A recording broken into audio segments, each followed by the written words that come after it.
everyone, and welcome back for another edition of 8 Minutes with Aaron. I am, of course, your host, Aaron, and though it is late at night, we have to talk about WWE Backlash that has just taken place on May 10th, 2025 at the Enterprise Center in St. Louis, Missouri. So let's get rolling with a fresh edition of this guy right here, Aaron.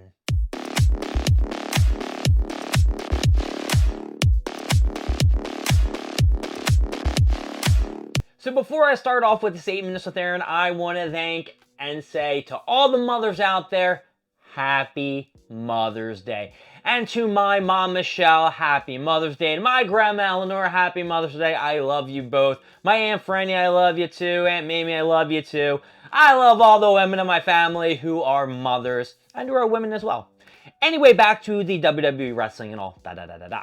Let's see. It started out with 5 matches. 5 matches on the card, and let me tell you something, when it started out at 7 o'clock, I said, shit, this is going to be shorter than WWE Monday Night Raw, and I was almost correct. It started off with a fatal 4-way for the United States title, with the champion, Jacob Fatu, facing off against LA Knight, Damian Priest, Drew McIntyre, and this match was insane.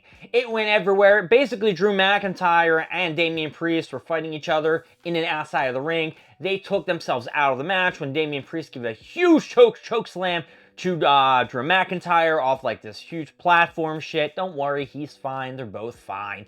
And it left Jacob Fatu and LA Knight in the ring. Now, throughout the match, there were a lot of close calls. Everybody was cheering their finishers. Everyone was breaking up pins.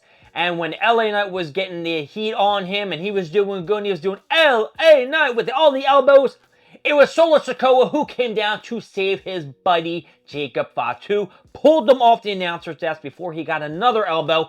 And then there's this dude who just came out. I looked up his name. I think his name is something Cobb. John Cobb or something. He's from like New Japan Wrestling or some shit like that. He came in, started beating the shit out of LA Knight, threw him in the ring. Jacob Fatu got up, looked at Solo and this guy, and was like, what the fuck's going on? Jacob Fatu, of course, went in the ring, did his moves, did a little butt splash, did his big BME off the ropes and shit like that. 1, 2, 3. Jacob Fatu walks out. You're the United States champion, retaining his title. This match is getting an up, and it's causing friction between Solo Sikoa and this Cobb dude, because Jacob Fatu is like, yo, like, who the fuck is this dude? Is this your new muscle? It's going to explode. The bloodline is going to explode. It's already exploded with Roman Reigns and shit like that. He is now by himself. Anyway, the next match, I think, was Lara Valkyrian, the IC champion of the women's division, versus Becky Lynch. This match I thought was going to be a little bit more fast-paced, a little bit more aggressive, at least from Becky Lynch's side, and it was not. She was kind of passive-aggressive. The match went back and forth. There was a lot of this, that, and the other thing. A lot of shit I just didn't care about. Now, before I give this bad boy a big down, because it was a trade-off between pins and near falls, until Lara Valkyrian got the 1, 2, 3, beat Becky Lynch. And after the match, Becky Lynch beat the shit out of Lara Valkyrian, got her in the disarmor. And then you had all, people from the back running down, refs and shit, trying to break it up, being like, Becky, don't kill her, don't break her arm, she's our champion, we need her. Now, I'm going to say this one thing about Lara Valkyrian. When she comes out, she has these freaking wings on her arms, and they look amazing. I wish I had those. They look sweet. They look very, very sweet. They kind of had them in It's Always Sunny in Philadelphia when they were in the Eagles costumes, when Dennis and Charlie and Mac, if you know that episode. But this match, like I said, it's getting it down. But you know what the next match is going to get?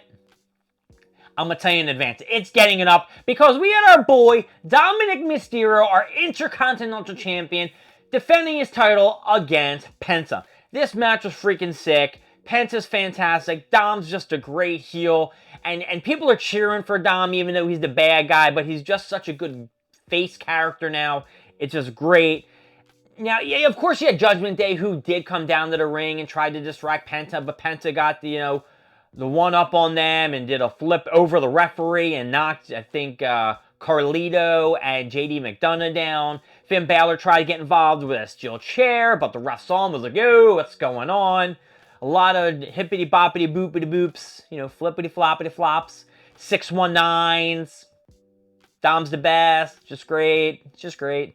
And yeah, it just came down to the end when El Americano came down. Well, El Grande Americano, I believe is his name. And did his nice headbutt onto Penta with the steel plate in his head. Knocked him down. Dom hit a frog splash. 1, 2, 3. Dominic Mysterio retains his Intercontinental Championship title. And it's definitely getting an up. Promised you folks it was getting it up. And now it leads us to our buffer match, which was the Ring General Gunther versus Pat McAfee. Now, there was a lot of botches in the match by Pat McAfee. He tripped over the ropes a few times. He wasn't able to get up a few times when he was supposed to. Couldn't flip Gunther. A little power struggle there. Gunther, led him through the match, and Gunther did very, very well. Gave him a little too much offense, in my opinion.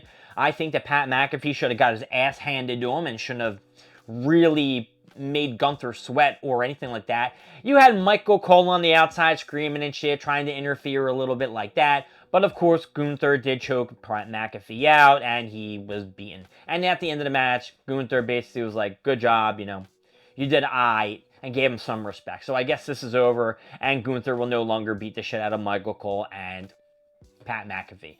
This match is getting it down. I really wanted to give it an up, but Gunther, I don't know, brah. I was a little bit disappointed in you. And finally, we had our big main event match.